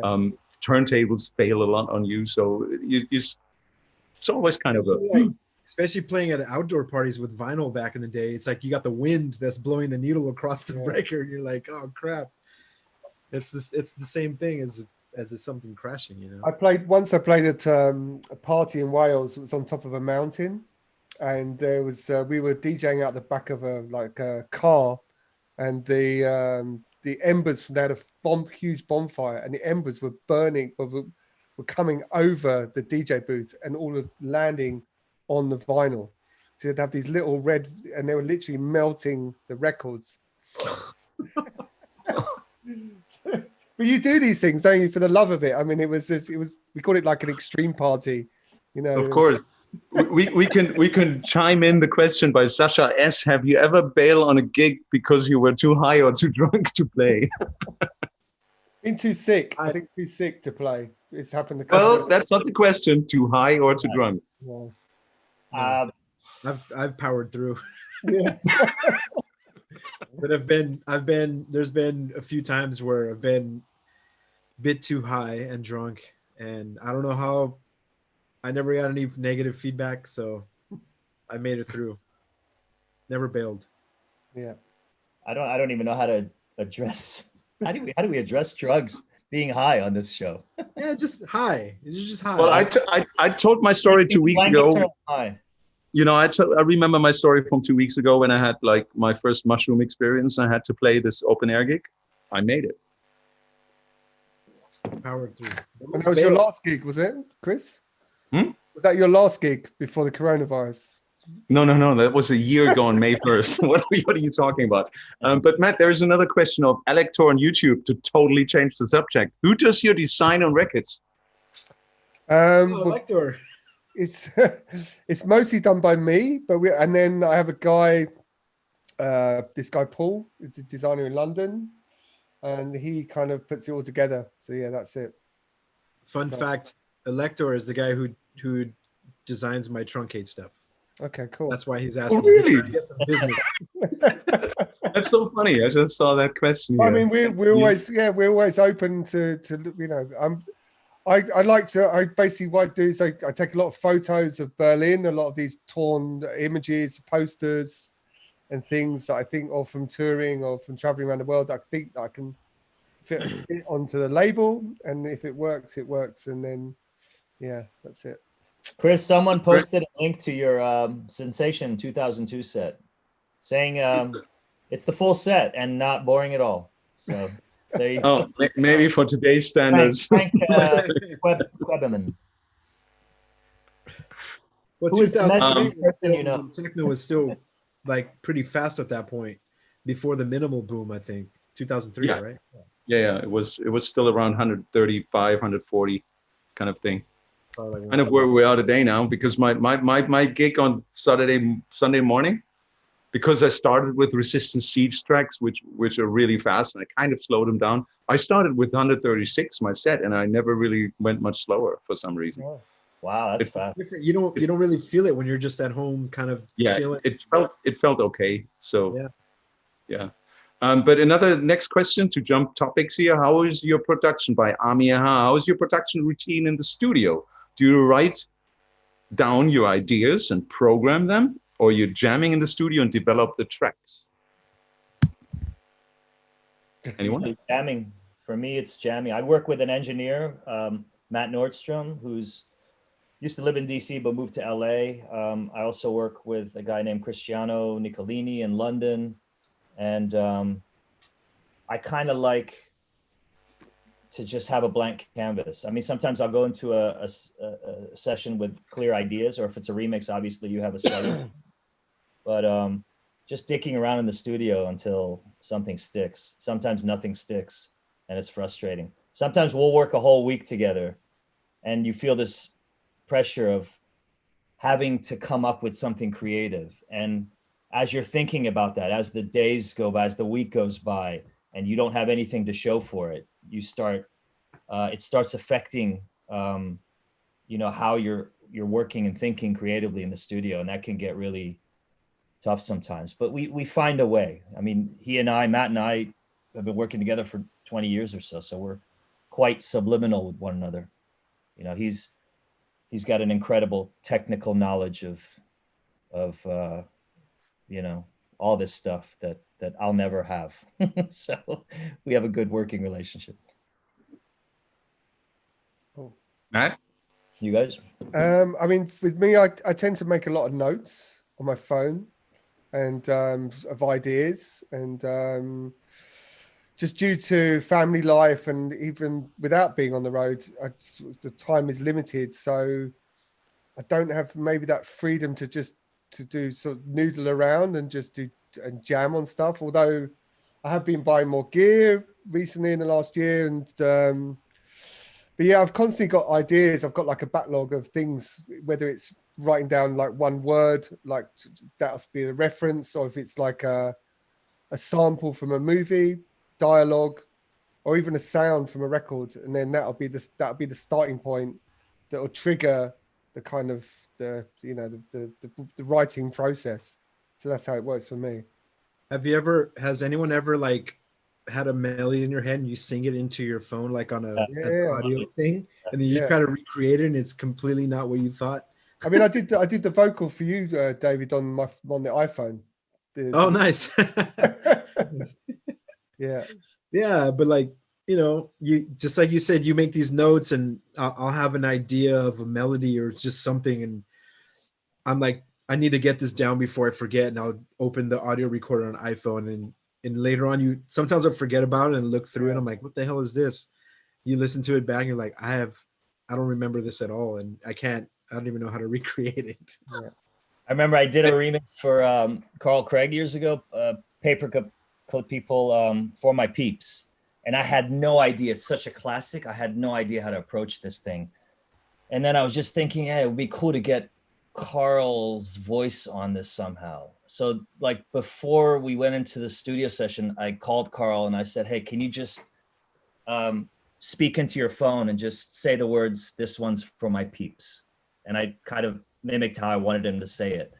And he thought I was crazy at first, but then he did it. And and that was the catalyst that kind of opened up, you know, all the ideas somehow. Hearing Carl's voice and knowing that I had to work it in somehow, and it begins the remix. That's how it starts. So for me, that was the spark. You remember his crazy web page that he had with all these like videos of him talking? When he had the first Planet E website, and it was him pitch down vocals and these weird. I think so, vaguely, yeah.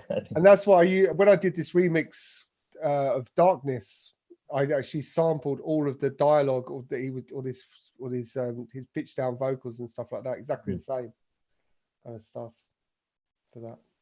But David, how is your work process doing all these amazing tracks that you've been doing? Usually, well, unfortunately, the last 2 months I have not been very productive, which I've been. Well, let's go back like 10 years, 5 years, 3 years. I remember times that half of my set were your productions. Yeah, when I'm like in my groove, it's generally just opening up the program, firing up the machines, and just noodling around until something good comes out. Then I just go from there. And also I also like working with samples. I mean, I've noticed before working with samples, I'm a bit faster than if I fired up my synth or my modular and just try to come up with something. Like I get frustrated because nothing happens right away. So if I just pop open some samples and just start sequencing stuff, then the ideas come a lot quicker. I don't know why. That's just the way I function. So a track I used to hammer called Focus, right? Focus. Yeah. That was like that's when I first started Truncate. That was like almost 10 years ago. Wow. And is that was your voice, or is that just a sample? It's me saying Focus. I recorded it like on my That's a wicked track. Microphone. Thanks, man. Thanks. And like that whole track was all done with samples. Everything, all the drums, every little sound is all samples. Back then I was just starting Truncate, and I actually had no hardware. So I was working with those samples, and I think I got used to that workflow, and I just was able to just like fire stuff off really quickly. So yeah. Well, I wouldn't like, I could never write things down that I have in my head because I would not be good enough to recreate it anyways in my studio. So I'm just jamming and trying to come up with stuff, like doing it. But I found a good way, and that's kind of similar to what you're saying. I find it sometimes easier to do remixes because I have a certain set of samples that I'm going to stick to and use, and they give me inspiration to put the rest around it. So when I'm trying to work on own material, it's also sometimes a good idea to just do some samples, which is kind of easy. Like I'll do some samples and then I kind of pretend I'm remixing myself. It's a way to approach it. And the beautiful thing with techno music is anyways, like start off that whatever way you want. Just if you don't have an idea, just go outside, take your phone and record the woman yelling at you on the corner or something like this, and just do something with it. It doesn't happen to you that people yell at you in the corner? Who's yelling at you, Chris? No? Playing that techno music too loud in that apartment. Yeah. But yeah, like I found when I do remixes, especially when all the sounds are provided to me, then I'm like so fast. I can just get on something really quick because I don't have to think of how to make a certain sound. Like it's all here, so then I can just arrange everything really quickly. So it's the same with the samples for me personally anyway. Do you have more production-related questions? Eugene Zeki on Facebook. How do you prefer to organize your libraries and all of your tracks, playlists by subgenres, type, sound, vibe, etc.?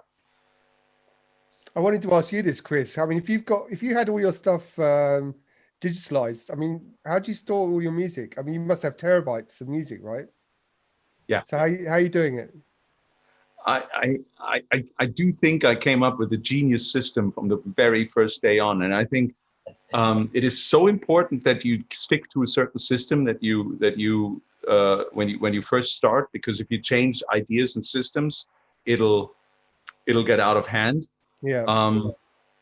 I'm curious of how you organize it. I quickly sum up mine. when I started digitalizing my tracks and I put them in, when I used to have my vinyls, obviously you had the new vinyls and you put them in your record box, and then you would basically organize them how you feel about them. For me, it was always like the more housey, down-tempo stuff was in the beginning of my box, and the more harder it got in to the further end. Unless, but the first little bit of my box was always dedicated for the latest records. That could be any genre, and then it was usually like from more mellow to harder towards the back. And when I started digitalizing my music, I came up with a number-letter combination that is unique. So I would start off with, I actually started off with N1, which is new, N1. Right. So the first bunch of, let's say 80 tracks would go into a folder that was just called N1. And I tried to come up with number-letter combinations, or letter-number combinations in that case, that would not really appear in track names. Because when I would later search this track and I put this number-letter combination into the comment field of the MP3s, then I automatically, if I put in N1, I find all the tracks that were the earliest digitalized tracks in my folder. And it just basically went on. Like I came up always like with unique letter number combinations. And every time the folder was like up to 80, 90 tracks, I would start a new folder. So my my music collection is essentially sorted in different folders with letter number combinations that I know from when they are. Because I went from N, M, O, P, Q, I went up, and then I started again. But obviously I didn't do A1 because there's a lot of A1s if you search for A1s. So I tried to avoid those obvious number letter combinations in my folders. And this is how I kept, for example, if I want to find all my latest tracks, I just type in the search functions the latest number letter combinations. I'm at UO2 right now. Are you storing all your stuff on separate drives? I mean, if you're touring and it got stolen, how do you, is it on the cloud, or how have you got backup? It's everywhere. I have backups. This is a little Western Digital 2 terabyte disk. I have multiple of these disks.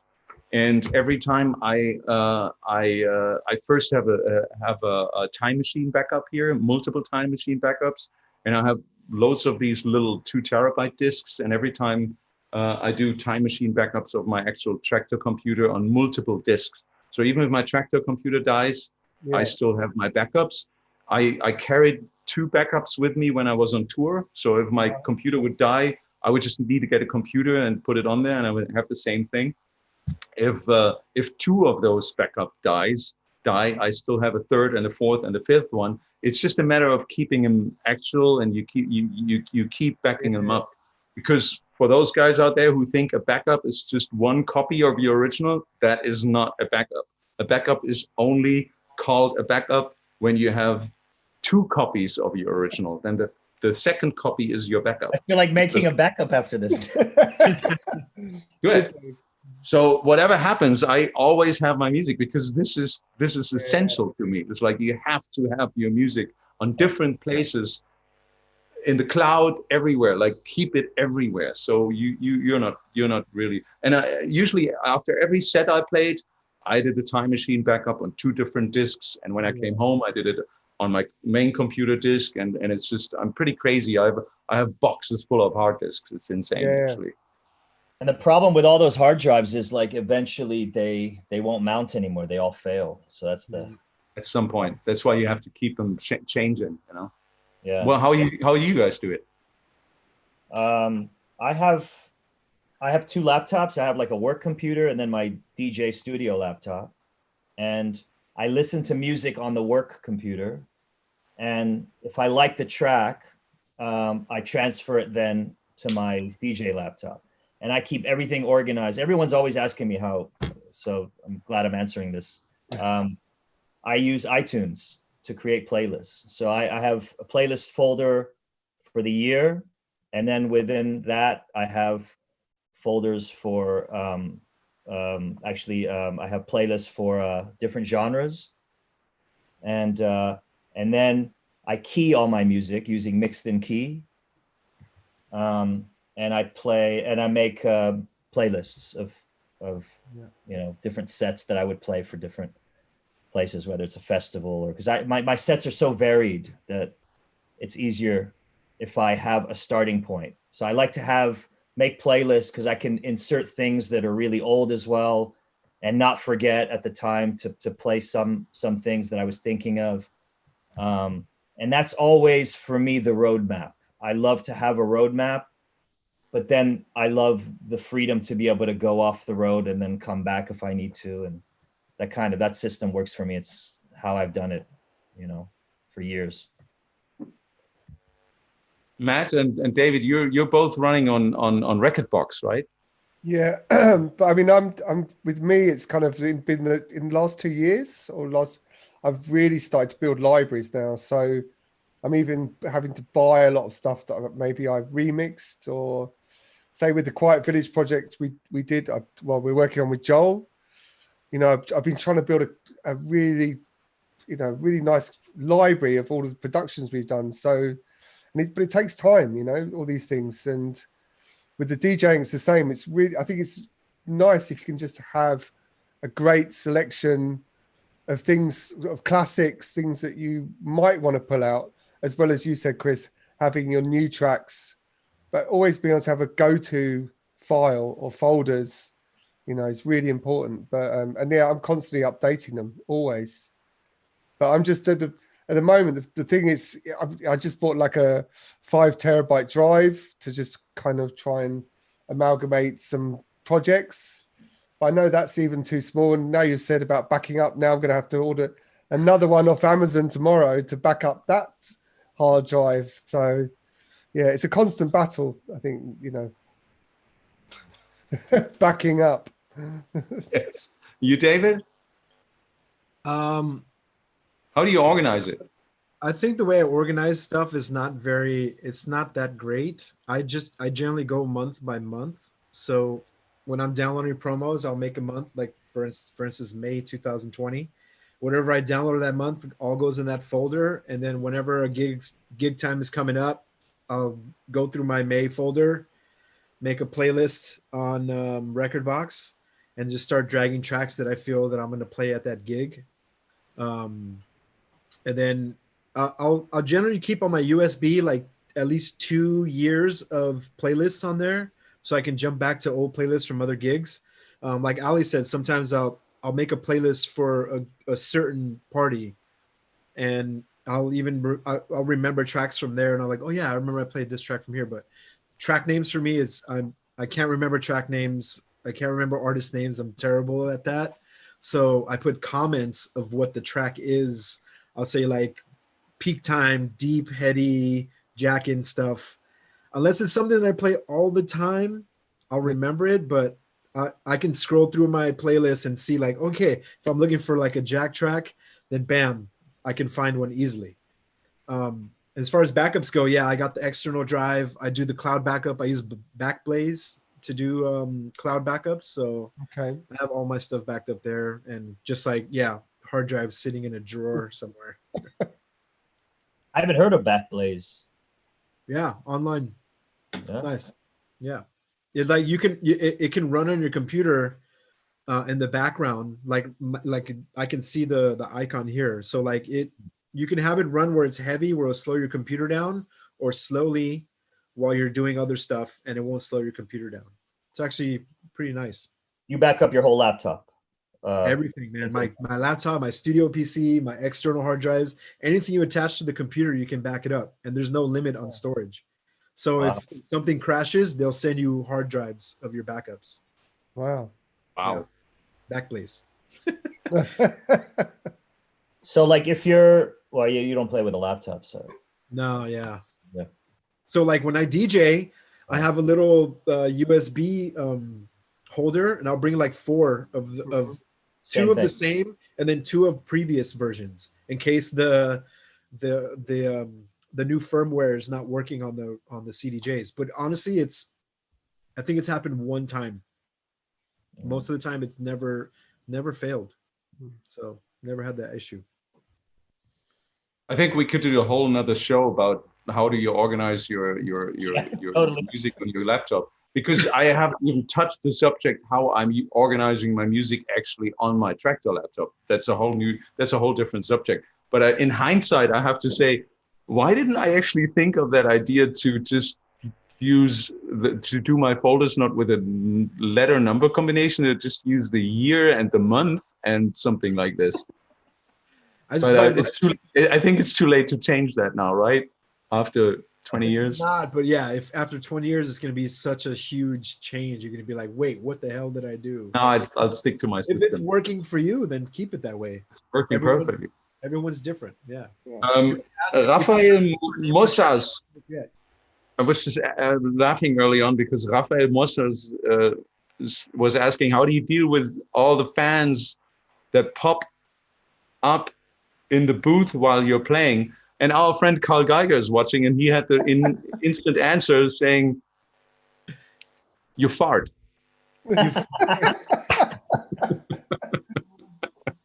So that's so much for that answer. But wow. I have another sort of controversial question. Maybe that's what he says. The question is Saad Ayub. I'm sorry if I mispronounce your name. I was wondering, do the techno industry veterans, are the techno industry veterans judgmental towards artists that are switching from a different genre to techno?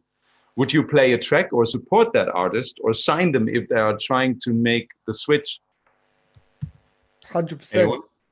I think 100%. I mean, 100%. I mean, I've always been into everything, and I guess what he's referring to is maybe because techno, if you can call it techno, has become so fashionable that now it's the most popular genre on Beatport. So, but I mean, people follow fads or people follow trends, and it depends on what I don't know. You can hear, I think when I'm listening to someone's music, I think I can hear whether they're into it when they've made it. So and they haven't just done it because, I don't know. So you say you can hear the motivation. The motivation, yeah, I think in so. The music, I think so too. You can. And when you meet someone as well, and you talk about it's all. I always think it's really great if you can actually meet the producers that you work with as well. You know, have face-to-face contacts. So, but yeah, I mean, of course, I mean, everyone's trying to get to the top, or have their place in this thing, so that people will shift from genre to genre. But I think when I look back, I mean, some of the producers that I really love, they've made everything. And this goes for people or producers like Robert Hood. He makes incredible ambient music. He does the floor plan thing, which is incredible, which is this hybrid of gospel house, techno, and then he can make the most purest techno, so he does everything. So yeah. Ali, have you experience with this? I think I am the experience. Yourself, maybe? Well, I mean, I shifted from Deep Dish, kind of broke up at the peak of our success for a variety of reasons that I've talked about in the past, but I just wasn't excited about it anymore. And, I felt for years, I mean, initially I got into it from also the techno mindset, but somehow we deviated from that over the years as we became more and more successful. I mean, I'm proud of my success within Deep Dish, but during the later years, it just I wasn't feeling it as much. And transitioning, I mean, you and I talked about this, Chris, back then when I was, shifting over into the kind of techno arena. It was real hard. Did you feel welcome in the techno scene though? I was friends with a lot of the people on the scene, obviously, because they were all Deep Dish fans, but I didn't feel, that the majority of the people on the scene were very welcoming. I had to prove myself. Maybe that's why there was such an explosive period of, you know, productions and remixes when I first went solo. It was just this constant like need to try to prove myself, for lack of a better expression, or just be heard, you know, express myself, you know, express like the sound that was in my head that I felt was maybe missing in the techno musical landscape. Well, I think you did quite well considering like how you kind of exploded into that techno scene in the early days with your releases like Roadkill and the first, basically the first big one on Desolat. Was it on Desolat? The Ribcage, right? Yeah, that was the first release on Desolat. I mean, when Roadkill crossed over, you had guys like Tiesto playing it and Richie Houghton. Then I was like, oh, maybe I'm onto a good thing. And then, yeah, everything kind of, you know, spiraled onwards from there. But it was hard work, and sometimes it still feels like hard work. But you know, we're artists striving for perfection, you know.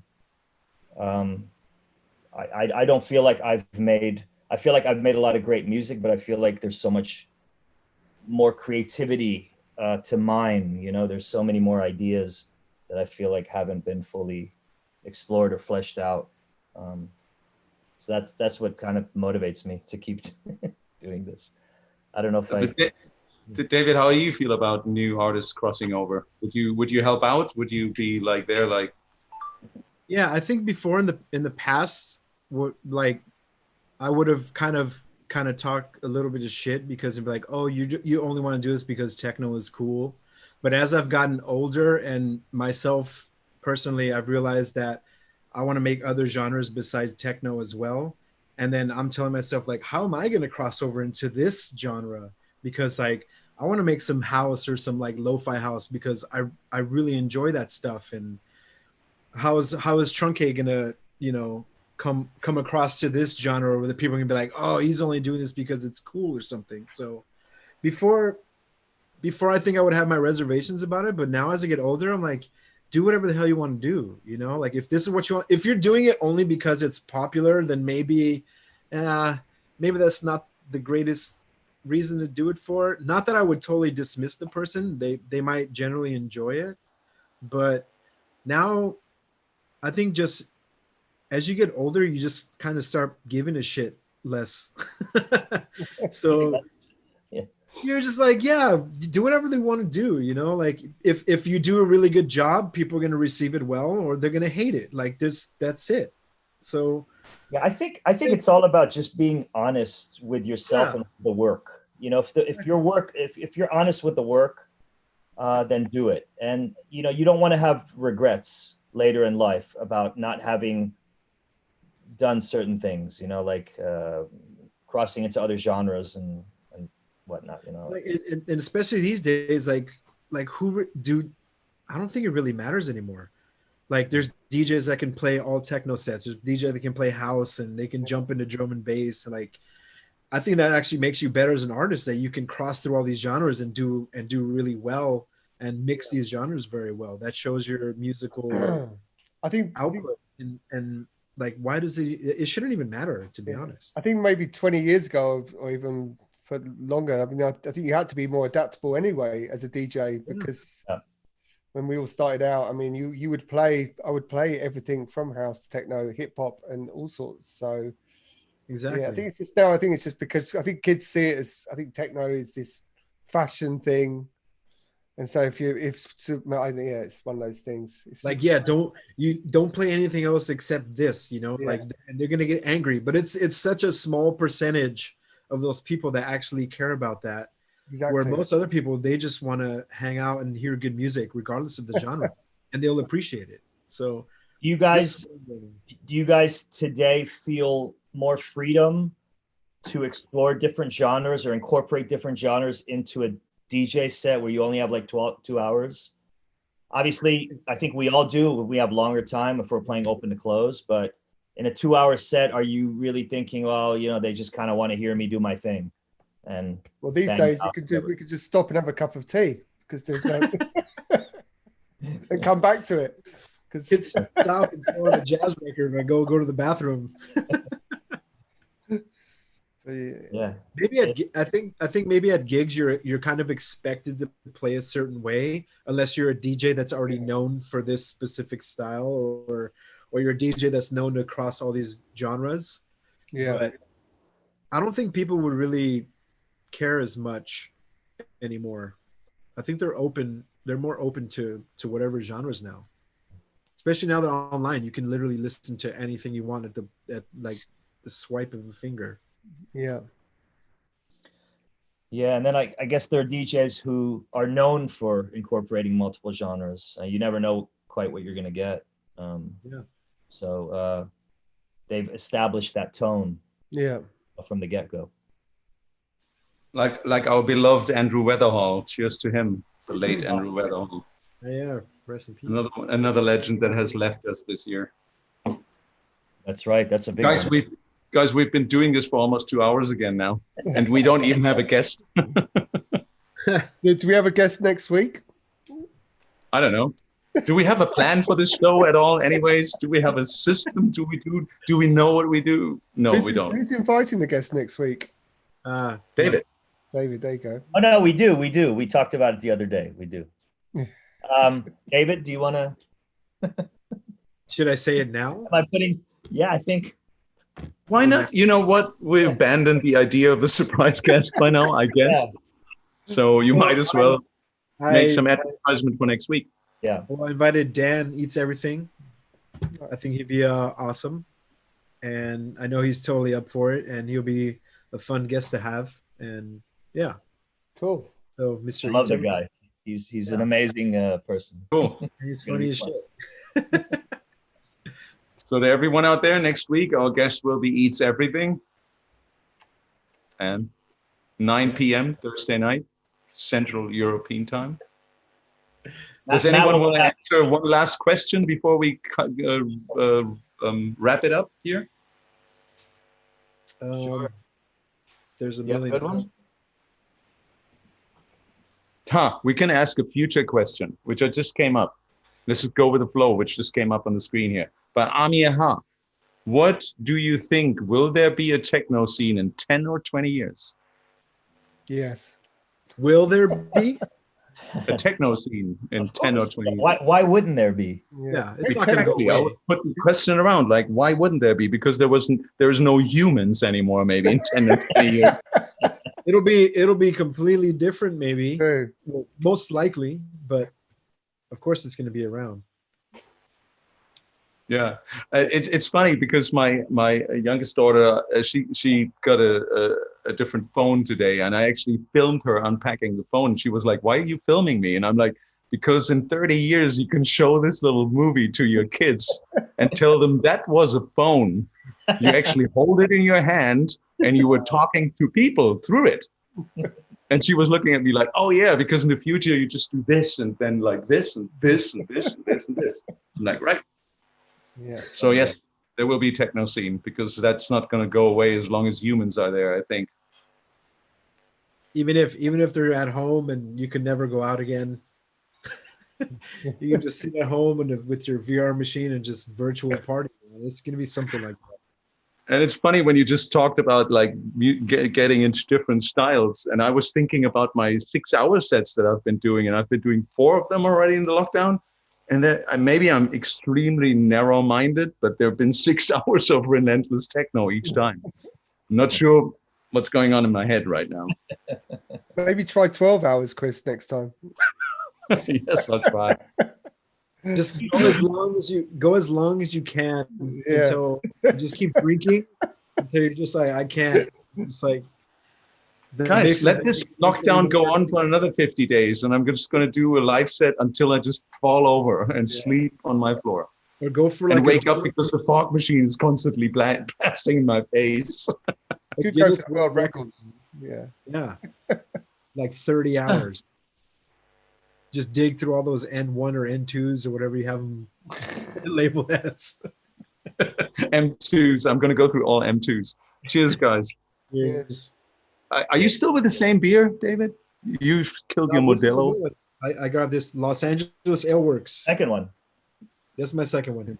Star Kitten. I love how many local amazing breweries you have there in LA count. We're spoiled, man. Yeah. Oh, you are. I miss this place. It's not going anywhere. Don't worry. It'll be here. Yeah. It'll be different. Are you sure? Unless the huge San Andreas earthquake happens where it makes California an island, but doesn't mean you can't fly here or get on a boat. It's all good. Hopefully. Funny enough, I'm actually pretty buzzed on 2 beers. I'm quite buzzed just on 2 beers. Yeah. I should stop talking. And the great thing is you're in LA. That means you're at 2 p.m., right? And Yeah. Ali, you're in Washington, D.C., which is 5 p.m., right? Yeah. Yeah. Matt and I, our kids are just going to bed. My kids were just waving to me. We're going to bed. I'm like, yeah, go. And it's 11 p.m. in our time zone. It's great to connect with you guys in different time zones and different locations. It's really nice. Yeah. You're spanning the whole part of the globe here. Virtual hugs to everyone. Yeah. Exactly. And all to all your viewers and listeners out there. Big virtual hug. I hope you had a good time. You weren't too bored. Some people are still watching, which amazes me. Otto says 2-hour talk show and 2 beers. You're absolutely right. We need to up the game. Yeah, true. Yeah. We'll do a DJs and shots one episode. Yeah. We have to make a promise right here. Maybe next week. DJs and shots. Next week with Dan. Yeah. With Dan. I'm sure he's up. Oh my God. That'll be down. Oh, that would be funny, actually. Yeah. I thought when in our 100th episode during the lockdown, we'll do that. DJs and shots. But shots of what? Tequila. Tequila. Oh God. I'm down. Okay. I'm for it. It's even though it's early for me, but it's okay. I have nowhere to be. On the I think Matt's not down for it. Matt, you're down for that? Yeah, why not? Yeah. He'll have little cups of water and be like, yeah, I'm taking a shot. Yeah. And we got to rely on an honor system here. So tequila. Okay, everyone. Yeah. Tequila or mezcal? What do you guys think out there? Tequila or mezcal? Mezcal for me, I think. If it's shots, I'll do tequila. What mezcal? You really what? Mezcal, yeah, mezcal's more sips. Well, maybe we can sip mezcal in between the tequila shots. Oh, that's bad news. It was just funny. It'd be funny to see everybody just fall apart live on. People would love to see that. Like, Yeah. Just like when I did my first my first beer session, I was literally getting drunk. By the time it was like hour 2, I think I was like 5 beers in, and people were laughing. It was hilarious. which it was essentially the start of this show, right? Yeah. That was the original episode 0, right? Yeah. That you did yourself. Then it was just DJ and beers. Yeah. DJ and It was just you on? You were talking to who were you talking to? I just talking went to himself. I just went live on Facebook with a camera myself, and I was answering people's questions that were showing up in the comments, and I was drinking at the same time, and then I was just putting random records on. Yeah. And then I got pretty drunk towards the end. You can hear the change in the slurring in the voice and everything. It's pretty funny. Have you looked at it since then or no? That's the only one I've done, because then we started doing the DJs and beers. So Yeah. And Matt was just cheating. He was just drinking some green stuff here. What is that? This is like a pressed juice that my wifey made earlier. Some concoction. oh, nice. Keep me going. So Healthy. yeah, staying healthy. All right, guys. We're 2 hours in. Shall we call it a day? Yeah. Yeah. Time for bed. We're 2 hours in. It was really nice. Thank you guys very much. Thanks, guys. Thanks everyone for watching. Yeah, thanks for watching. And we'll see you next week. Stay healthy. Big virtual Next week, hug. DJs and shots. Next week, DJs and shots. Tune in again next week. See you next week. Cheers. Good night. Good night.